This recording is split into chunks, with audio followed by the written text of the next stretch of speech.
برادران عزیز و گرامی، اینک باز چندین سوال های در پیش من هست.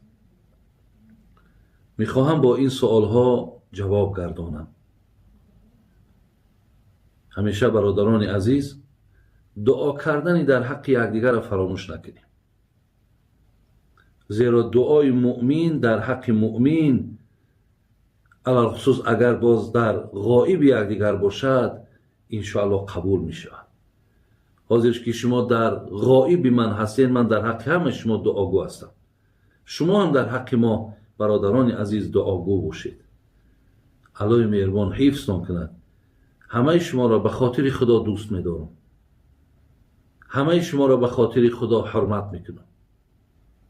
الله شما را نگهبان باشد. برادر عزیز، خواه در داخلین خواه در خارجین،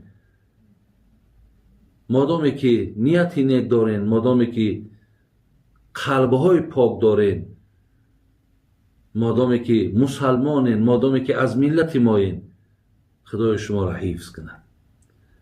اکنون برادر عزیز سوال ها را گوش کنید و انشاءالله من برای شما جواب میگردانم.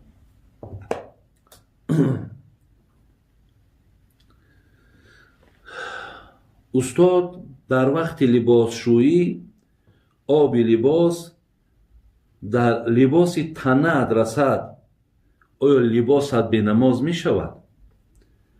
برادر عزیز، یعنی وقتی که ما لباس می شوییم، آبی که از همون لباس اگر در لباس ما رسد، زمان به نماز میکند که اگر همون لباس به نماز باشد.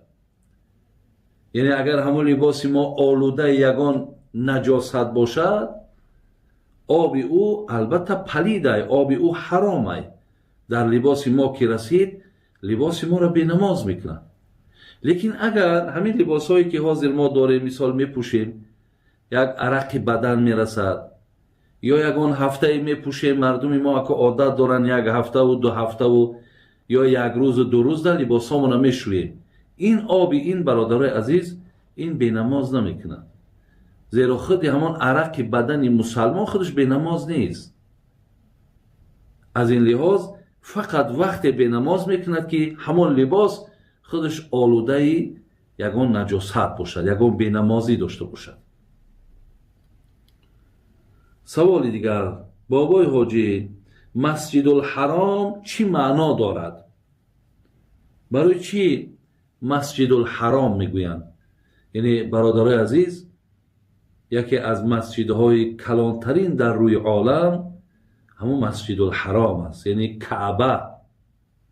این کعبه مکرمه که حاجی ها میرن در گرد او طواف میکنن، او را حرام گفتنش برادران عزیز و گرامی، یعنی به خاطر که در گرد همون مسجد، همون گویم زمین ها و همون مسافه هایی که وجود دارد، از ابتدا از پیشتر در همون نزدیکی های او خون یک نفر ریزانیدن حرامه، یا یک جاندار، یک جانور، یک حیوانی را در همونجا کشتن حرامه، یا اگر یک درختی باشد در همونجا درختی او را کندن حرامه. از همین لحاظ او را مسجد الحرام میگن، یعنی در اطراف او حرام است که انسان یعنی دست به خونریزی زند.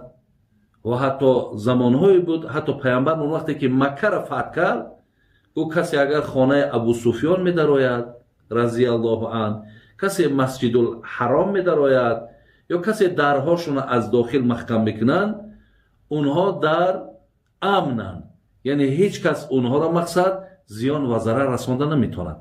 برای همین وقتی که مسجد دکی می در آمدن، یا همون زمین هایی که در گرد مسجد همون مکه مکرمه، همون جایی که خانه کعبه است، همون مقدار معین شدگی که هست، در همونجا کسی که داخل شود، دیگر حتی جنگ هم که باشد و در همون زمین که در آمد، همون مقدار معین که در آمد، دیگر او را هیچ کس حقی بالا شمشیر کشیدن یا کشتن ندارد.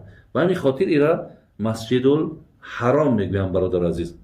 سوال پیشترکی که من خواندم مسئله لباس شستن، یک چی در ذهنم آمد که برادران و خواهران عزیز، در همین قدر آب فراوانی که امروز هست که آب بگیم از همه چیزی خیلی در تاجیکستان ما بگیم در اکثر مناطقش که آب دسترس کردنش مشکل نیست، همیشه لباساتون بشویید، لباساتون تازه نگه بدارید. ولی میبینید که ما در مختصرمان، کتاب مختصرمان عباره داریم و فی ثیاب البیضة، نماز خواندن در لباسی که بوی دارد نماز ثواب ندارد. برای همین لباساتون تازه کنین، لباساتون بشویین، بسیار آلفته باشین، چی قدر میتونین به تازگی سخت رعایت کنین، زیرا دین خودمان شما میدونید که الدین و نظافه، دین فقط و فقط از تازگی گپ میزند، فقط ای پاکیزگی صحبت میکند. ان الله نظیف یحب النظاف، خدا پاک، پاکا را دوست میدارد. خدا غیور است، با غیرت ها را دوست میدارد. خدا زیبا است، زیباها را دوست میدارد. برای این حرکت کنین خواهرها و برادر عزیز که لباس هایی که بوی میکند شما اونها را در بر نکنین. ولی بینین یکی از سبب های ملائکه ها در نزد ما نایستادنشون ای حساب بوی بدن ما هست. در بعضی از معرکه ها در پهلو یگان نفر می نشینی یا اینکه با یک کسی میخوای سلام کنی بدنش بوی میکنه برادر عزیز. در همین خیر دوره که صابون هست، آب هست، با آب گرم هم هست، افسوس که برادران عزیز از همین چیزها هم شما دور ماندگین. پیروای دین اسلام باید پاک باشند، باید تازه باشند، سر روی خوشرو داشته باشند. مقصد تاقی میدازی، تاقی تازه بداز. وقتی عرقچین میدازی، عرقچینی تازه بداز. وقتی ریش میمونی، ریشی خوشرو بمان. دست رود باید تازه باشد، باید ببوی باشد. در یک روز اگر چند باری که تو طهارت میکنی حرکت کن، همون حالت مستحب کردن تا با صابون بکن، با شامپون بکن، تا که حتی همون قسم های مثال حالت مستحب کردن ده هم همون موضع ها هم باید بوی نداشته باشن.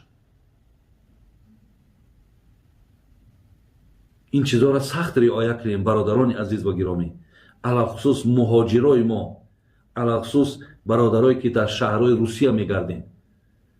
بسیار سر لباستون اهمیت بدین که همون سخنهایی که هموا میگفتن تاجیک مردم هر خیل کلمای قبیح میگفتن از روی انمو به اهمیتی، موی های سر دویدگی، ریش ها دویدگی، نه ترتیبه، نه یک مثال نه همون را یک درست مثال سر شانه کردن، کرتاتون چیرک، پاپشیاتون مثال تازه کردگی نیست. هر کسی ببینه البته شما را همین خیل سخنهای قبیح میگن. در کوچه که برآمدی تازه کخته خوش رو که همون لباس های کاری تا در یک صدقه بگی و رنگ یک آدم اداره نشین واری.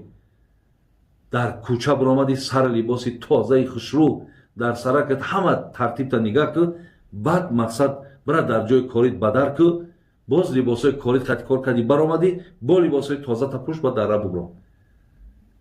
هم دین تا برادر عزیز در زیر ملامت نما، هم ملت تا. این چیزایی هست که من دیده بودم، برای همین میگم دادر عزیز و گرامی. اینا من از روی مستی نمیگم، همین امکانیت هست، همین امکانیت استفاده بریم. چرکین نباشین، زیرا همین چرکین بودن تو به زنی هم تاثیر میکنه، فرزندادم تاثیر میکنه، خانه‌دم تاثیر میکنه، تمام چیز چرکه بعد. حالا که دین ما این نیست که پیامبر در کوچه که میرفت ای بوی بگیم همون خوشبویش، یعنی بوی دخی او را بگیم مست میشیدن آدم ها، ای خوشبوی استفاده میبردن.